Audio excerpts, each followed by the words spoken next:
Buenas noches, mi hermano. De saludo al hermano Andrés Ojeda. Dios le bendiga. Desde el lugar de Caralmapo, enviar un cariñoso saludo a nuestros hermanos, cierto, que están hoy en la directiva nacional, que han asumido hace poquito. Que Dios le bendiga, Dios le use grandemente. Y también a mis hermanos que salieron, cierto.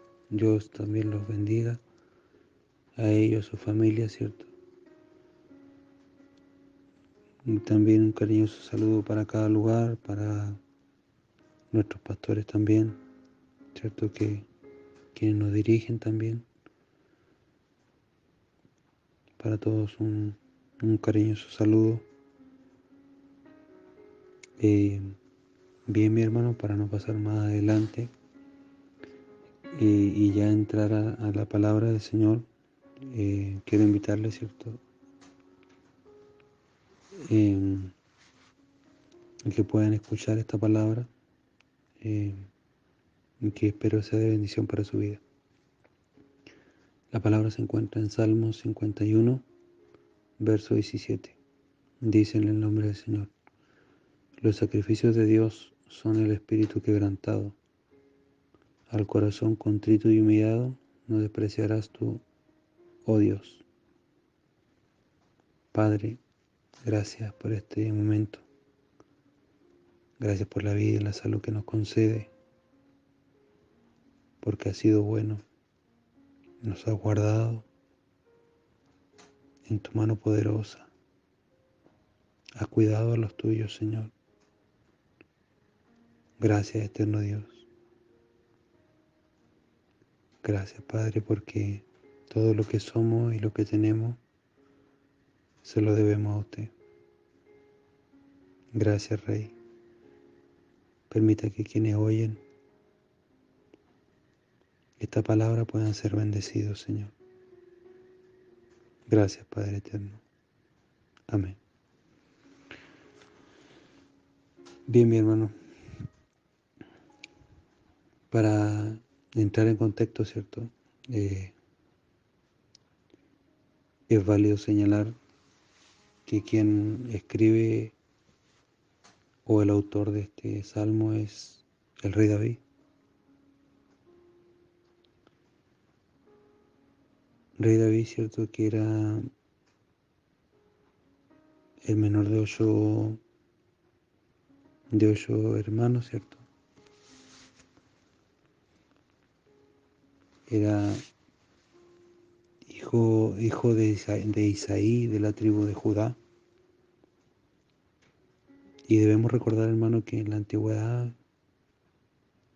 el menor, ¿cierto?, era el más postergado.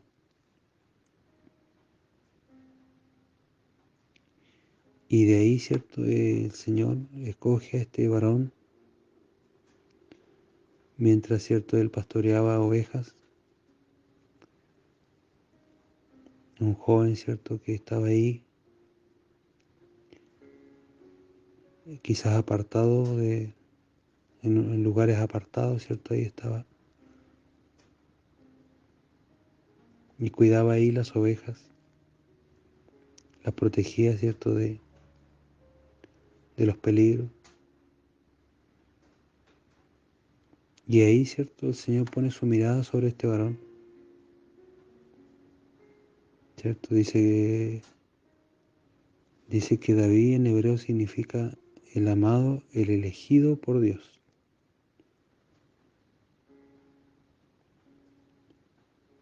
Y desde muy joven, ¿cierto?, este varón es llamado al servicio del Señor para gobernar al pueblo.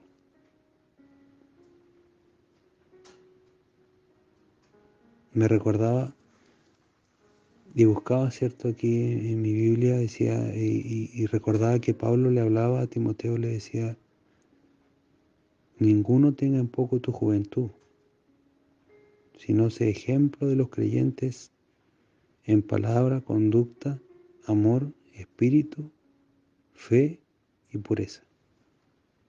Dios nos ayude, ¿cierto, hermano? Dios nos ayude. Y no tengan temores, jóvenes. de porque quien está con ustedes es el más grande, es el poderoso gigante.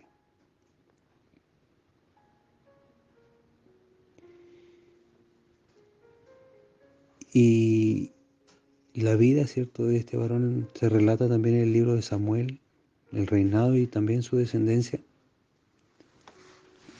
También lo describe como un rey justo, valiente, apasionado, un guerrero, músico, poeta, pero no exento de pecado. Y bajo este contexto es escrito este salmo. Luego, cierto, de haber pecado contra Dios, luego de haber cometido adulterio y de planificar la muerte, cierto, de un hombre, todo esto, cierto, dentro de una batalla que era librada, cierto, en Rabá. Y él, cierto, aquí el rey David decidió no ir a batalla y quedarse en Jerusalén. Y relata, cierto, que después de dormir una siesta, desde la terraza observa a una mujer, cierto, que se llamaba Betsabé. Y David quedó, cierto, quizás prendado por la belleza, me imagino, de esta mujer, y se enamoró de esta mujer. Pero esta mujer, cierto, era casada, cierto, con un soldado llamado Urías, quien, cierto, se encontraba luchando en la batalla, cierto, al frente en la batalla. Y dice, cierto, que David deja embarazada a esta mujer, mientras su marido, cierto, estaba luchando en el frente de la batalla. Queda embarazada en Betsabé.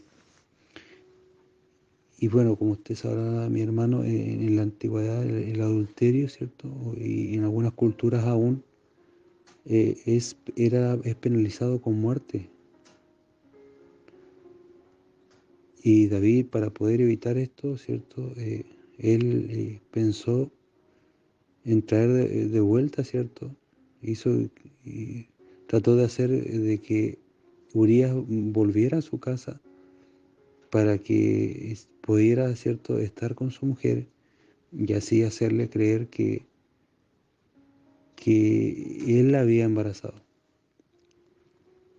para que obviamente no quedara al descubierto el adulterio de esta mujer y que realmente el hijo que ella estaba esperando era de David.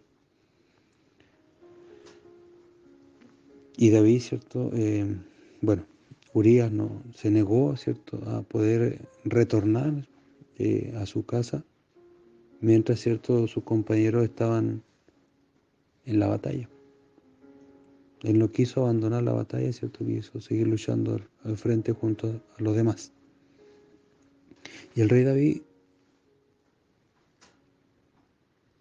preocupado, ¿cierto?, porque quizás su estrategia no había resultado, pidió a un comandante que estaba allí, ¿cierto?, en la batalla, que, que, que enviara, ¿cierto?, a Urías al lugar más difícil de la batalla, al lugar más hostil de la batalla, donde estaba más complicado, con la intención de que éste muriera. Y así obviamente nadie pudiera sospechar del adulterio que él había cometido,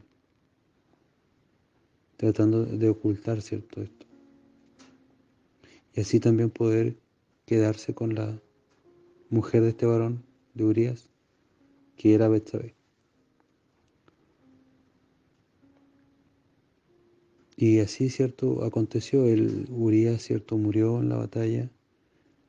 Y posterior, cierto, David se casa con Betsabé. Y también tienen hijos, cierto.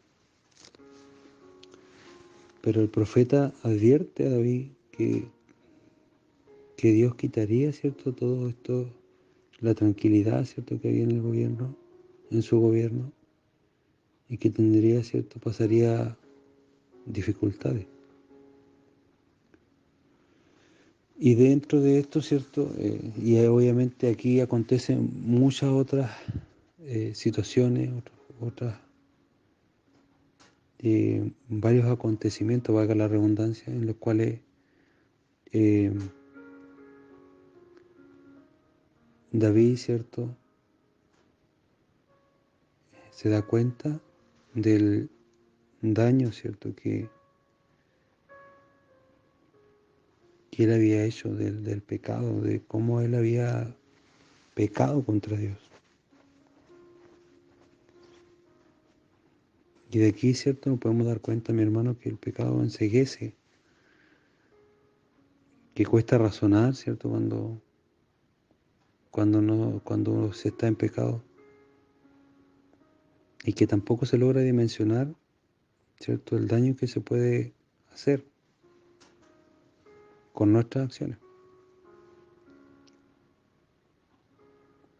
Y dentro de esto, cierto, es que este varón levanta esta plegaria del Salmo 51 de arrepentimiento, cierto, pidiendo purificación, cierto. Y levanta, cierto, esta plegaria al Señor, también reconociendo, cierto, lo que él en algún momento, cierto, cuando intentó ocultar, cierto, pero finalmente para Dios sabemos que no hay nada oculto. Y aquí levanta esta plegaria este varón, entendiendo, cierto, que los sacrificios que Dios quería no eran sacrificios, ¿cómo podríamos decirlo? Holocausto, ¿cierto? No quería, lo que Dios quería, ¿cierto? Era un espíritu quebrantado, ¿cierto? Un corazón arrepentido, humillado. Él entendía que Dios no despreciaría, ¿cierto? En su misericordia,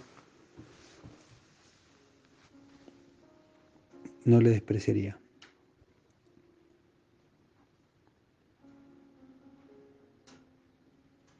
Y aquí, ¿cierto? Podemos entender, mis hermanos, que este varón, siendo un varón usado por Dios, ¿cierto? Le falló al Señor.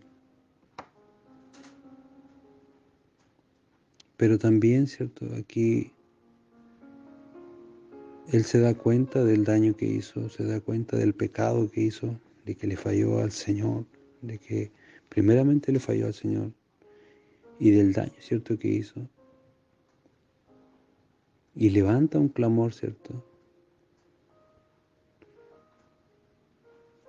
Y él entiende de que Dios es un Dios de misericordia.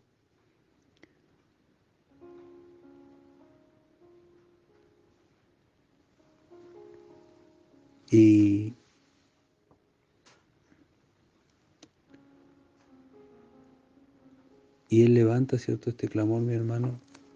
El Señor nos ayude para que cuando nosotros, ¿cierto?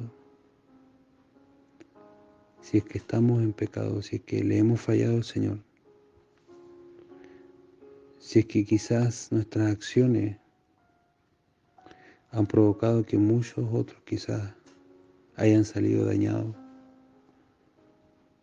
que quizás hemos dañado a otros, quizás hemos ofendido, o quizás nos hemos olvidado de Dios, Quizás el pecado nos ha enceguecido y no hemos dimensionado el daño que hemos realizado. Que quizás en algún momento fuimos usados, ¿cierto?, por el Señor. Y hoy quizás estamos lejos de Dios y estamos tomando decisiones equivocadas. Y esas decisiones muchas veces han perjudicado a otros. Hoy el Señor te dice que Él lo desprecia.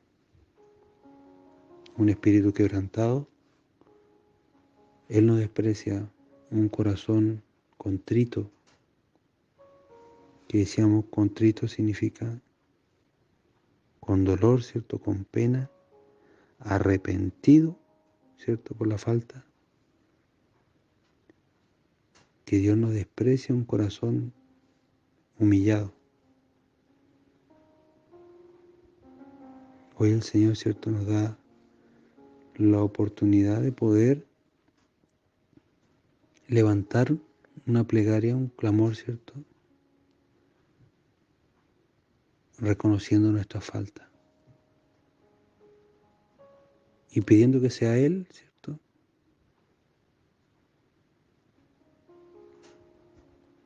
que nos ayude. Nosotros con nuestros podemos tratar de hacer muchas cosas. Podemos intentar muchas cosas de manera terrenal.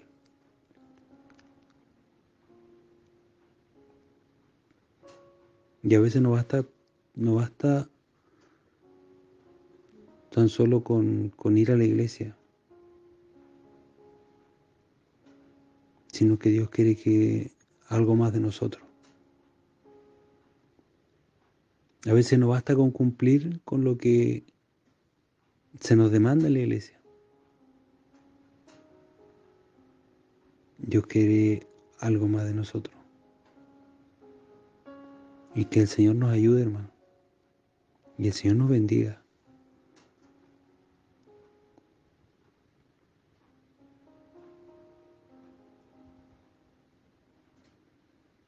Solo, ¿cierto?, buscándole, acercándonos a Él, podemos alcanzar, ¿cierto?, el perdón. Podemos, ¿cierto?, levantar un clamor, buscando, ¿cierto?, que Dios nos perdone y que Dios nos ayude para hacer lo correcto. Dios te bendiga, amado hermano, hermana, hermano, jovencito, jovencita, quizás un niño que pueda estar escuchando. Dios lo bendiga. Quizás esta palabra sea para ti. Quizás esta palabra pueda ser también de aquí David, ¿cierto? Está pidiendo, ¿cierto?, a Dios que le perdone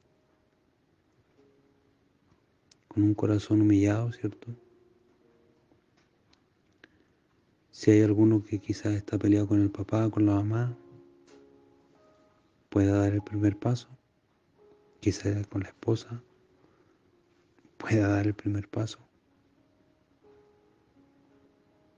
Creo que nadie está exento de pasar un problema, una dificultad,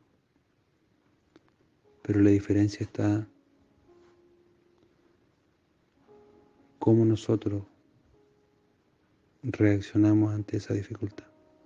Si, ¿a quién acudimos?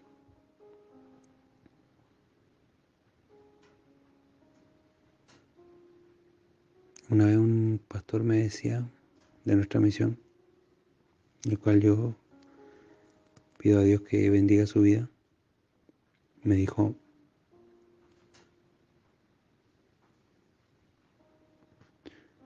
el Espíritu Santo de Dios siempre se humilla. Y esa palabra fue de mucha bendición para mí. Un cariñoso saludo para cada uno de ustedes. Y que el Rey, que todo lo puede, el Rey, el Dios de lo imposible, el Dios que hace, cierto, las cosas posibles. Nosotros hacemos lo que es posible, lo que para nosotros es posible, pero Dios es un Dios de lo imposible. Es un Dios de amor, un Dios que nos invita cada día. Un abrazo grande para cada uno de ustedes y espero que esta palabra haya sido de mucha bendición. Dios le bendiga, mi hermano.